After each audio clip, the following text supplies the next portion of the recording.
Hello friends, welcome to my YouTube channel Sadhana science club. आज के इस लेक्चर में हम कंटिन्यू करेंगे PYQ। और PYQ मैंने आपको पहले भी बताया है, ये वो PYQ है जो हम डिस्कस कर रहे हैं केवल टीचिंग मेथोडोलॉजी का, यानी जिसको आप साइंस पेडागोगी के नाम से भी जानते हैं। तो चलिए कंटिन्यू करते हैं। इसके पहले बहुत सारे क्वेश्चन हमने डिस्कस कर लिए हैं इसके प्रीवियस लेक्चर में, उसे आप जो है देख सकते हैं। तो देखो नेक्स्ट क्वेश्चन क्या है हमारा, विच of the following is not a feature of formative assessment. Formative assessment का कौन सा फीचर नहीं है? तो इसके जो आप मतलब प्रीवियस लेक्चर देखे होंगे वहां पे मैंने आपको क्या बताया हुआ है, मतलब इसका जो प्रीवियस क्वेश्चन अगर आप देखे होंगे अभी जो हमने डिस्कस किया हुआ था, तो वहां पे क्या था, समेटिव स्टेटमेंट के बारे में पूछा था। और यहाँ पे क्या पूछ रहा है, फॉर्मेटिव असेसमेंट के बारे में पूछ रहा है कि कौन सा फीचर नहीं होगा। तो देखो समेटिव मीन्स सम, यानी समराइज करना, जो कि जो सिलेबस है उसके इंड में जो है कंडक्ट किया जाता है। लेकिन फॉर्मेटिव में क्या होता है, can be flexible as per need of student. बिल्कुल सही है, स्टूडेंट की क्या नीड है उसके हिसाब से हम इसको चेंज कर सकते हैं। Graded do not carry much weight, ये बिल्कुल सही है, यहाँ पे ग्रेड वगैरह पे ध्यान नहीं दिया जाता। आउटकम ओरिएंटेड, ये नहीं होगा। आउटकम ओरिएंटेड जो होता है वो हमारा समेटिव असेसमेंट होता है, तो ये बिल्कुल करेक्ट आंसर होगा क्योंकि नॉट पूछा हुआ है। Frequently administered during the teaching learning process, यानी हम इसको चेंज कर सकते हैं, तो ये भी बिल्कुल सही है। तो इस क्वेश्चन का राइट आंसर जो होगा वो क्या हो जाएगा, आउटकम ओरिएंटेड नहीं होगा, वो हमारा समेटिव असेसमेंट होता है। Next question, according to census 2011 what is the child sex ratio in our country. हमारे देश में जो चाइल्ड सेक्स रेशियो है वो कितनी है अकॉर्डिंग टू सेंसस 2011। तो ये है हमारा 919 यानी 919। नेक्स्ट क्वेश्चन देखिए क्या है, in which year was the first of its kind all India seminar on teaching science in secondary school held at Shimla hills. ये तो मुझे करंट अफेयर जैसा क्वेश्चन लग रहा, हो सकता है उसको उठा के टीचिंग मेथोडोलॉजी में डाल दिया हूँ। तो ये कब कंडक्ट किया गया है ये आपसे पूछ रहा है। In which year all India seminar on teaching science and secondary school held at Shimla hills. तो ये किया गया था 1956 में। तो देखो आपसे ऐसे भी पूछ सकते हैं कि ये कौन से हिल्स पे कंडक्ट किया गया था, तो ये था हमारा शिमला हिल्स, या फिर कौन से ईयर में, तो 1956। नेक्स्ट क्वेश्चन क्या है, who out of following in his book structure of science defines paradigm shift as a scientific revolution. तो अब यहाँ पे देखो स्ट्रक्चर ऑफ साइंस, सिंपल सा क्वेश्चन ये है कि अगर आपको ये पता होगा स्ट्रक्चर ऑफ साइंस किसकी बुक है तो आप आसानी से कर लेंगे। तो स्ट्रक्चर ऑफ साइंस जो बुक है वो है थॉमस कुन की, किसकी, थॉमस कुन की। नेक्स्ट क्वेश्चन देखिए क्या है, which teaching methods is Socrates and exponent of. बोल रहा है कि सुकरात ने कौन सी टीचिंग मेथड दी हुई थी। तो इनका जो टीचिंग मेथड था वो था सिंपल सा क्वेश्चन आंसर मेथड। क्या था, क्वेश्चन आंसर मेथड्स।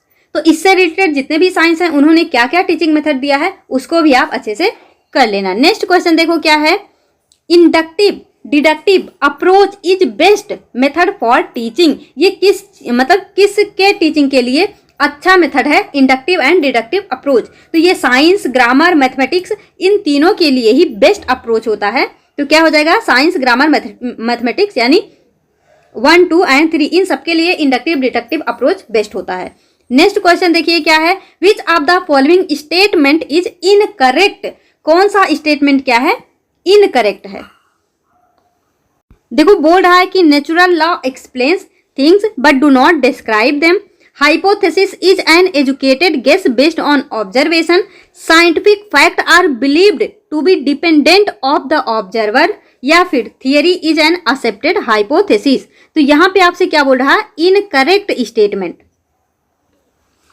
तो आप ये फोर्थ वाला अगर देखेंगे तो मैंने आपको इसके मतलब अभी जो प्रीवियस हमने क्वेश्चन डिस्कस किए हैं वहां पे क्या था, ये क्वेश्चन दिया हुआ था, ये मतलब एक क्वेश्चन के रूप में ही पूछा हुआ था कि जो एक्सेप्टेड हाइपोथेसिस है वो क्या होती है, थियरी होती है। तो ये तो बिल्कुल हमारा सही है, लेकिन आपसे इनकरेक्ट स्टेटमेंट पूछ रहा। तो क्या है, scientific fact are believe to be dependent of the observer. ये बिल्कुल गलत है, यहाँ पे साइंटिफिक फैक्ट जो है वो ऑब्जर्वर पे डिपेंड नहीं करता। तो ये हमारा राइट आंसर जाएगा। Hypothesis is an educated guess based on observation, बिल्कुल सही है। हाइपोथेसिस में हम केवल एक गेस लगाते हैं। Natural law explain thing but do not describe them, ये भी बिल्कुल सही है। तो इसका जो राइट आंसर है वो क्या जाएगा, थर्ड। नेक्स्ट क्वेश्चन देखिए क्या है, which of the following is not a nature of science, science का नेचर क्या नहीं है, science is not for everybody. ये देखो सबसे पहले डिस्क्रिमिनेट कर दिया, बोल रहा है कि साइंस सबके लिए नहीं है, ये बिल्कुल गलत है, साइंस सबके लिए है। हम अपने डेली वर्क में भी साइंस का खूब यूज करते हैं, तो नॉट अ नेचर यही हमारा करेक्ट आंसर जाएगा। और देख लेते हैं, science is both a body of knowledge and process, बिल्कुल सही है। Science is a community enterprise, बिल्कुल सही है। Science is a global human endeavour, बिल्कुल सही है। तो नेक्स्ट क्वेश्चन देखिए क्या है, for a child the concept of natural laws become almost fully developed by the age of, किस एज तक वो मतलब जो कॉन्सेप्ट है नेचुरल लॉज के वो फुल्ली डेवलप हो जाते हैं, तो ये होता है एडोलसेंट के मतलब स्टार्टिंग में, यानी कि 12 ईयर। नेक्स्ट क्वेश्चन क्या है, in which of the following time did the concept of non formal education come into picture in India. Non formal क्या है, अनौपचारिक जिसे हम बोलते हैं, नॉन फॉर्मल एजुकेशन इंडिया में कब पिक्चराइज हुआ, ये आपसे क्वेश्चन पूछ रहा। तो याद रखना late 60s and early 70s में, late 60s and early 70s में।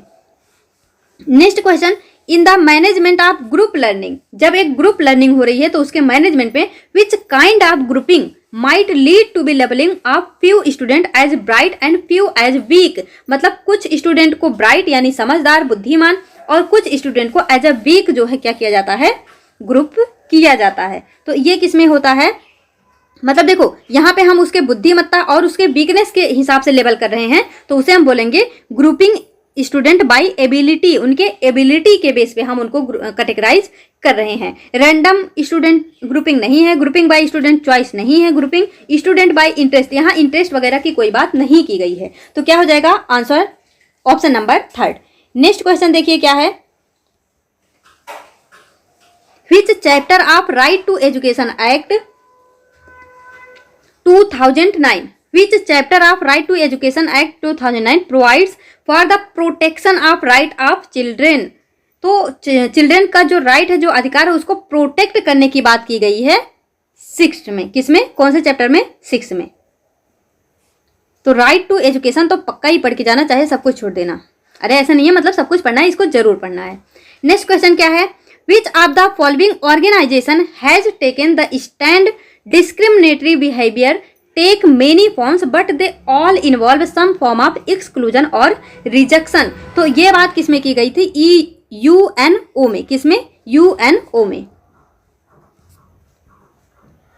इक्वलिटी नाउ नहीं, WHO नहीं, मैड्रिड नहीं।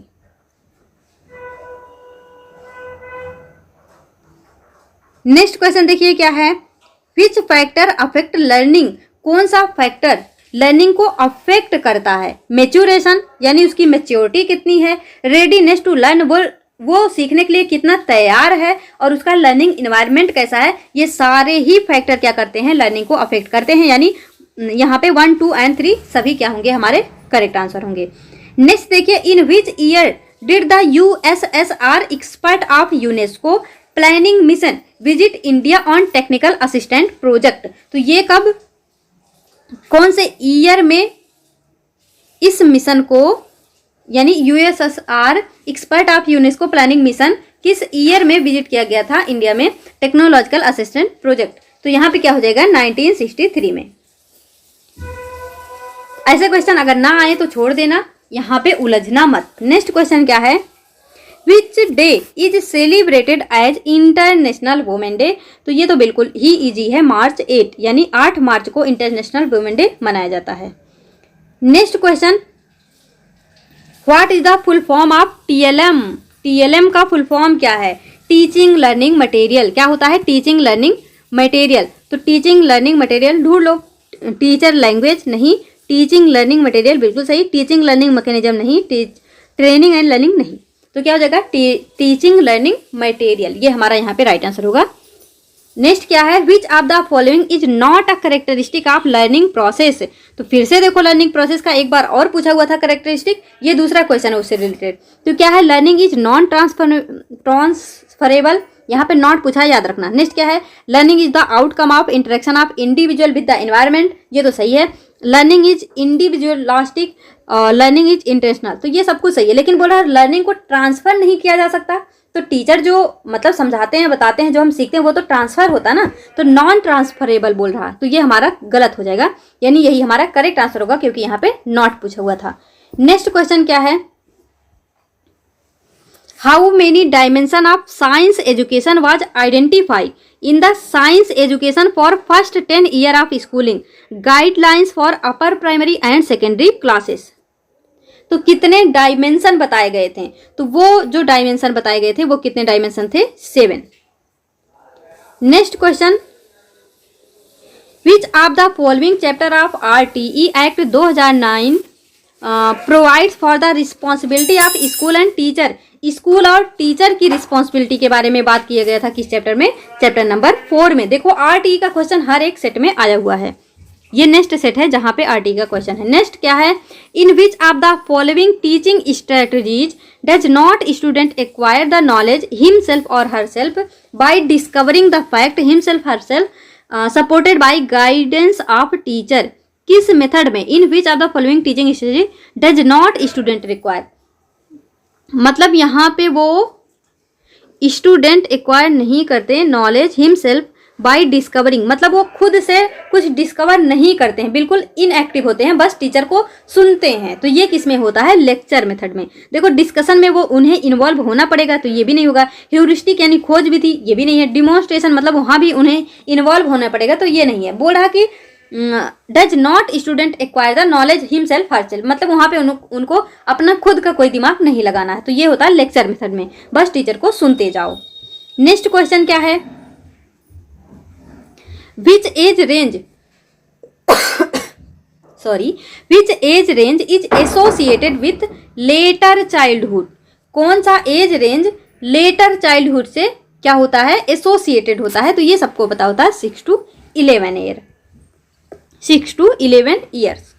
नेक्स्ट है, in which years was the 10+2+3 pattern of education introduced in India. तो ये जो है इंट्रोड्यूस्ड किया गया था 1975 में। नेक्स्ट क्वेश्चन देखिए क्या है, विच out of the following statement is incorrect. एक सेकेंड, ये क्वेश्चन तो मुझे लग रहा है अपने साइंस का, चलो ये इसमें इंक्लूड हो गया है, तो आप इसको जो है कमेंट करके बता देना, या फिर डिस्कस कर दें।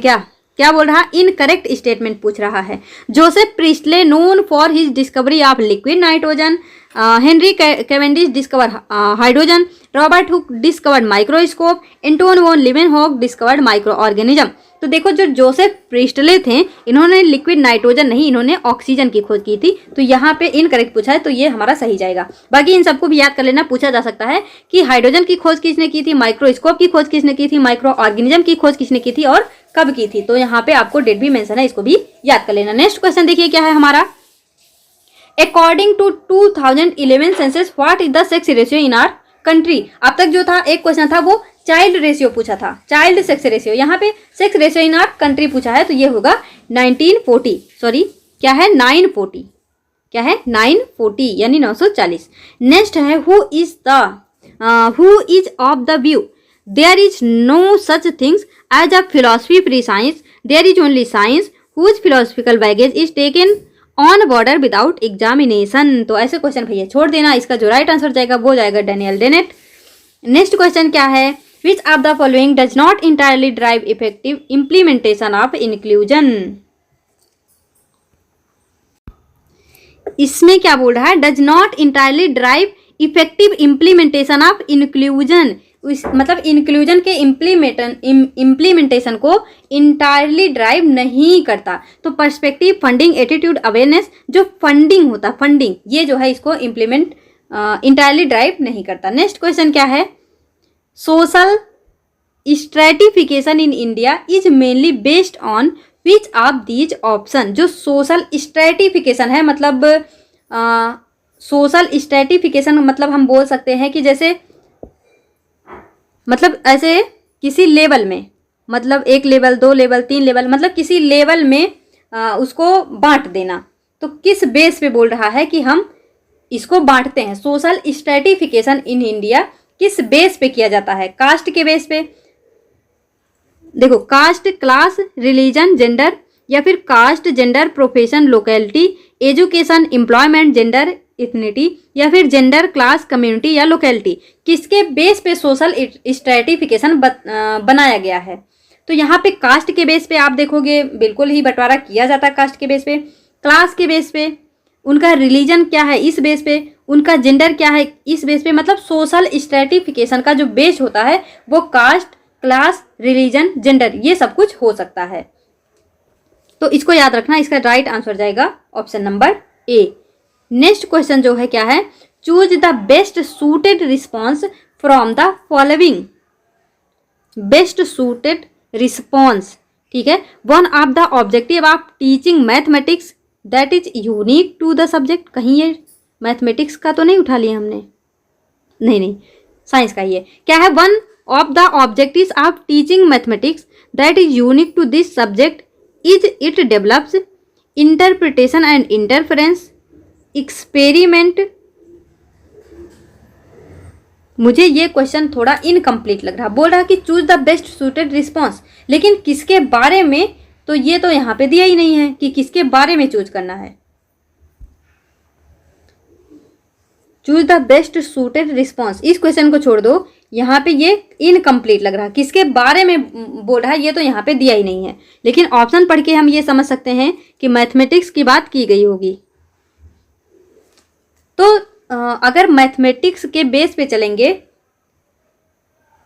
बेस्ट सूटेड रिस्पॉन्स, चलो इसको मैथमेटिक्स के बेस पे करते हैं कि अगर मैथ के लिए बेस्ट सूटेड पूछेगा तो क्या होगा कि मतलब best suited response, interpretation, interference, experimental attitude, brevity या प्रिसीजन इन एक्सप्रेशन या फिर लॉजिकल रीजनिंग। तो जब भी मैथमेटिक्स की बात की जाएगी तो बेस्ट सूटेड जो रिस्पॉन्स होगा वो लॉजिकल रीजनिंग जाएगी यहाँ पे, तो ये हो जाएगा। अदरवाइज इसको छोड़ भी सकते हो, ये इनकम्प्लीट क्वेश्चन है। नेक्स्ट क्या है, the curriculum should include subject and activities useful for children in the present life and in future. क्या बोल रहा है, the curriculum should include subject and activities useful for children in present life and in future life, ठीक है। On which principle of curriculum development does this idea align. मतलब ये जो idea है कि उनके प्रेजेंट में भी काम हो वो एक्टिविटीज का और फ्यूचर में भी, ये किस में जो है की गई है, प्रिंसिपल ऑफ फ्लेक्सिबिलिटी में, प्रिंसिपल ऑफ यूटिलिटी में, प्रिंसिपल ऑफ कोरिलेशन में या फिर प्रिंसिपल ऑफ फ्यूचर ओरिएंटेशन में। तो ये जो बात की गई है उनके प्रेजेंट और फ्यूचर लाइफ की, वो है principle of utility. Next, choose the best answer from the following. आपको यहां से फिर से ये क्वेश्चन, एक सेकेंड, ये जो क्वेश्चन है ना ये वाला, ये हमारे क्वेश्चन का ही पार्ट है, ये क्वेश्चन का ही पार्ट है और ये यहाँ पे इसका ऑप्शन दिया है। तो क्या है, choose the best answer from the following, incorporating art in lessons lead to better comprehension and memory because it is incorporating art in lesson। जो मतलब जब हम आर्ट को इनकॉर्पोरेट करते हैं हमारे लेसन में तो वो better comprehension and memory based हो जाता है। क्यों? क्योंकि यहाँ पे हमारे सारे सेंसेस इन्वॉल्व होते हैं, हाथ पैर आंख सब इन्वॉल्व होते हैं। तो ये क्या हो जाएगा, सेंसरी लर्निंग की वजह से। इंडिपेंडेंट टास्क होता है ऐसा नहीं है, सेल्फ लर्निंग नहीं, कोलैबोरेटिंग लर्निंग नहीं। देखो आर्ट को जब हम इंक्लूड करते हैं किसी भी अपने मतलब लेसन में, तो आर्ट में क्या होता है, हमारी आईज, हमारे हाथ सब कुछ इन्वॉल्व हो जाते हैं एक साथ। तो इस वजह से ये सेंसरी लर्निंग है, इससे ये क्या है हमारे माइंड में फिट होता है, हमारी मेमोरी में अच्छी तरह से फिट हो जाता है। नेक्स्ट क्वेश्चन क्या है, the process of word formation is studied under which of these branches in linguistic. जो वर्ड फॉर्मेशन का प्रोसेस है वो किसके अंतर्गत आता है? वोकैबुलरी में, आपको लगेगा एक पल के लिए वोकैबुलरी होगा, मॉर्फोलॉजी में, फोनोलॉजी में या सिंटैक्स में, तो ये होता है मॉर्फोलॉजी में। वर्ड फॉर्मेशन की बात की जा रही है, वर्ड फॉर्मेशन की बात की जाती है मॉर्फोलॉजी में। नेक्स्ट क्वेश्चन क्या है, text book are the primary source for transmitting educational content because they are considered to be. जो टेक्स्ट बुक होते हैं, जो हमारी किताबें होती हैं, primary source of transmitting educational content because they are considered to be. उनको मतलब वो फर्स्ट सोर्स क्या होती हैं, क्योंकि वो रीडेबल होती हैं, क्योंकि वो रिसोर्सफुल होती हैं, क्योंकि वो रिन्यूएबल होती हैं, या फिर रिलायबल होती हैं। तो प्राइमरी सोर्स क्यों होती हैं? क्योंकि वो रिलायबल होती हैं, विश्वसनीय होती हैं, हम उन पर विश्वास कर सकते हैं इस वजह से, जैसे हमारी एनसीईआरटी हो गई। On what principle can understanding the Great Bear Constellation can be based? जो ग्रेट बेयर कॉन्स्टलेशन है ये किस पे बेस्ड होता है? गेस्टाल्ट पे। किस पर बेस्ड होता है? गेस्टाल्ट पे। नेक्स्ट क्वेश्चन क्या है? Elevator, ramps and infrastructural changes are example of which factor that promote inclusion? जो इंक्लूजन को प्रोमोट करता है। Educational modification, accessibility, proper information, या फिर एक्सपेंसेस। तो ये होता है एक्सेसिबिलिटी। क्या होता है? एक्सेसिबिलिटी। देखो इंफ्रास्ट्रक्चर की बात की जा रही है ना, तो इंफ्रास्ट्रक्चर यानी यहाँ पे एक्सेसिबिलिटी की बात होगी। नेक्स्ट क्वेश्चन क्या है? What do we call it when learning of higher behavioural level are facilitated by lower behavioural level? तो इसे हम क्या बोलते हैं? Vertical transfer. क्या होता है? Vertical transfer. एक सेकेंड रुकना, क्या है हमारा? Vertical transfer. क्या बोल रहा है यहाँ पे? When learning of higher behavioural level are facilitated by lower, जब हम लोअर से हायर में अपने नॉलेज को कन्वर्ट करते हैं तो वो होता हमारा वर्टिकल ट्रांसफर। तो आप जो है लर्निंग ट्रांसफर जो होता है उसके सारे मेथड को अच्छे से पढ़ लेना, क्योंकि यहाँ से भी देखो क्वेश्चन पूछा गया है।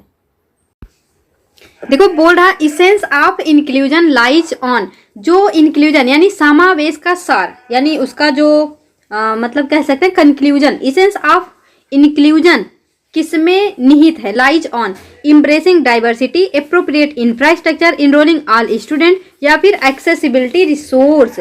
तो एम्ब्रेसिंग डाइवर्सिटी मीन्स विविधता को अपनाना, मतलब एम्ब्रेस करना डाइवर्सिटी को, या फिर इनरोलिंग ऑल स्टूडेंट, सभी छात्रों का नामांकन करना, या फिर एक्सेसिबिलिटी रिसोर्स, या एप्रोप्रिएट इंफ्रास्ट्रक्चर। तो इसेंस ऑफ इंक्लूजन जो है वो होता है एम्ब्रेसिंग डाइवर्सिटी में, यानी जो भी हमारी डाइवर्सिटी है उसको अपनाने में। नेक्स्ट क्वेश्चन क्या है? Readers come with a proper knowledge and experiences and continue to read as a text confirm their expectation, which of the reading does this define? इस प्रकार के रीडिंग को मतलब बोल रहा है कि एक जो रीडर होता है वो अपने कुछ पहले से पढ़े हुए नॉलेज यानी पूर्व ज्ञान या फिर अनुभव के साथ आते हैं और फिर पढ़ने को कंटिन्यू करते हैं। तो उनकी ये जो अपेक्षा है वो किस पठन को मतलब किस रीडिंग को क्या करती है? डिफाइन करती है, परिभाषित करती है। टॉप डाउन, इंटरैक्टिव, या फिर बॉटम अप, या फिर लेटर। तो देखो इसमें बोल रहा है कि पहले से कुछ नॉलेज है, कुछ एक्सपीरियंस है और वो अब उसको आगे कंटिन्यू कर रहे हैं, यानी वो टॉप टू बॉटम जा रहे हैं, टॉप टू बॉटम जा रहे हैं सॉरी, अपने प्रायर नॉलेज और एक्सपीरियंस के बेस पे आगे कंटिन्यू कर रहे हैं। तो ये होता है टॉप डाउन रीडिंग। क्या होता है? Top down. नेक्स्ट देखिए क्या है?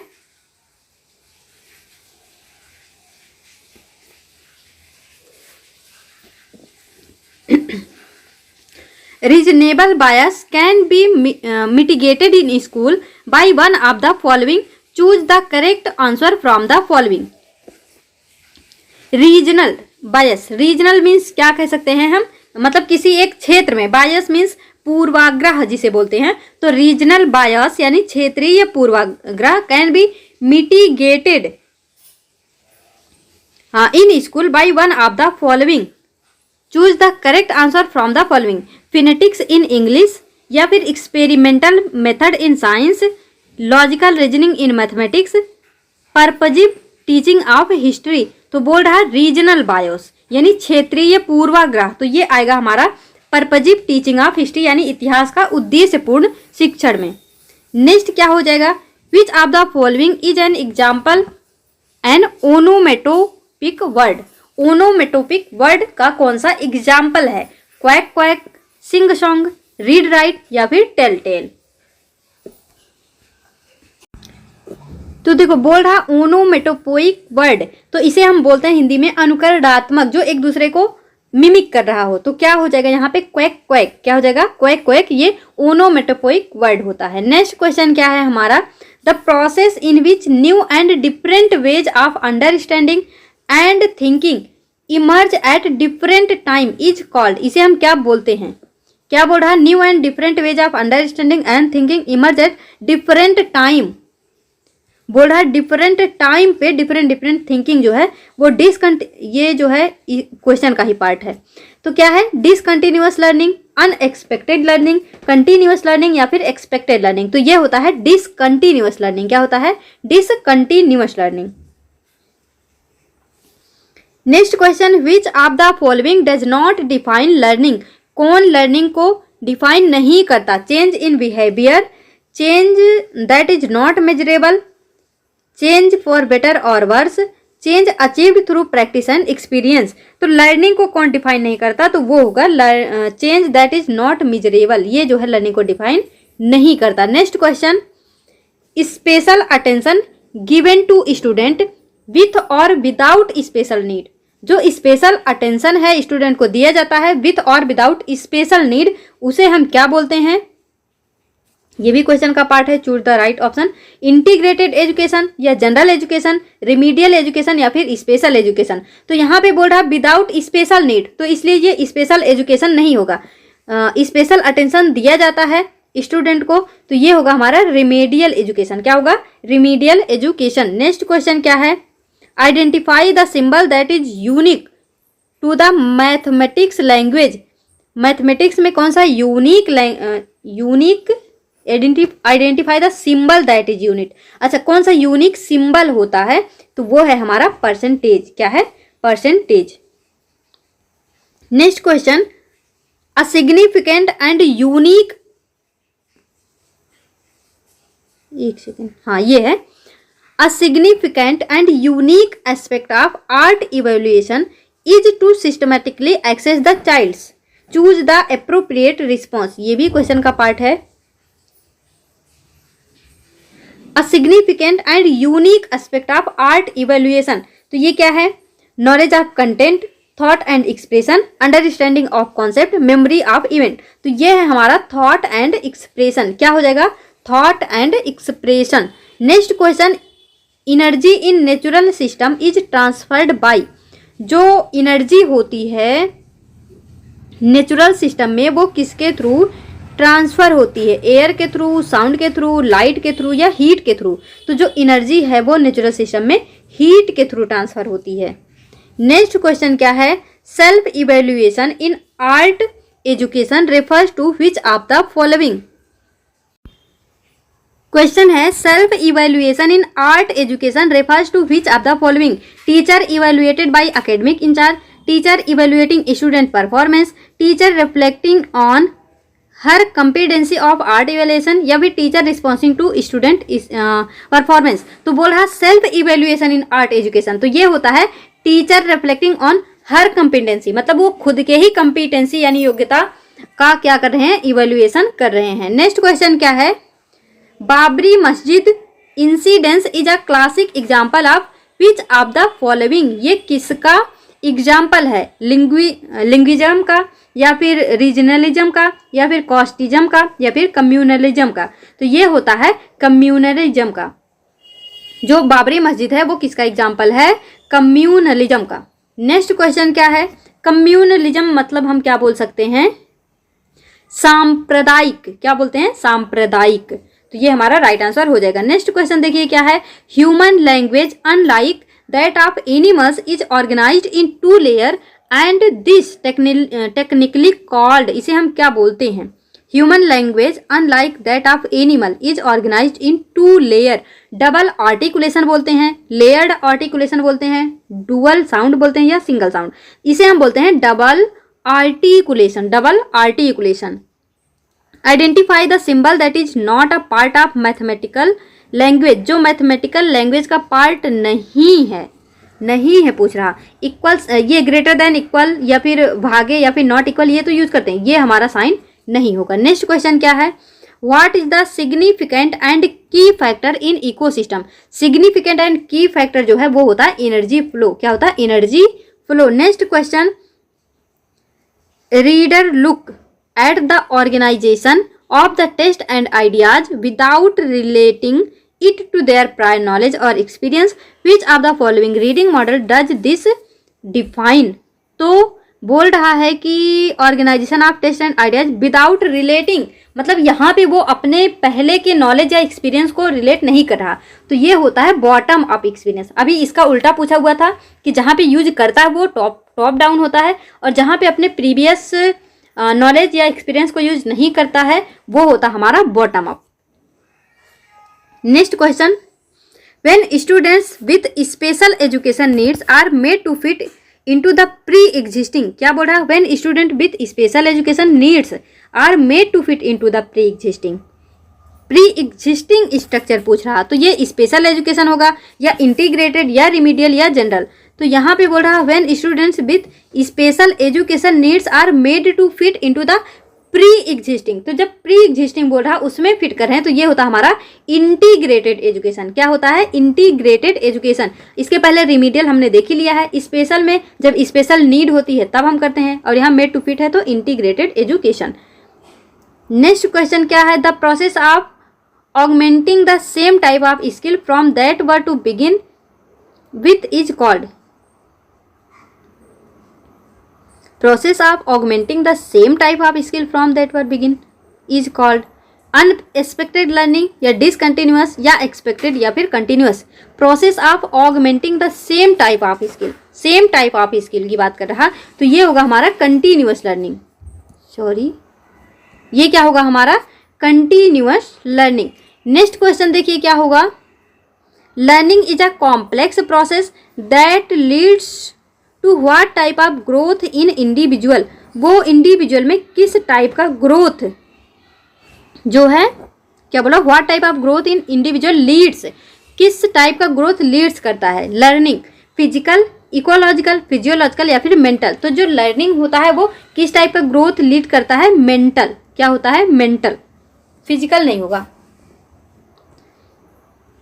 नेक्स्ट देखिए क्या है, the teacher prepare for the lesson with a variety of resource and strategies but with no particular learner in mind, which of the classroom does this describe, मतलब बोल रहा है कि एक टीचर है जो कि लेसन को बहुत सारे रिसोर्स और स्ट्रेटजी के थ्रू क्या करता है, प्लान करता है, प्रिपेयर करता है, लेकिन वो किसी एक स्पेशल लर्नर या पर्टिकुलर लर्नर को माइंड में नहीं रखता है।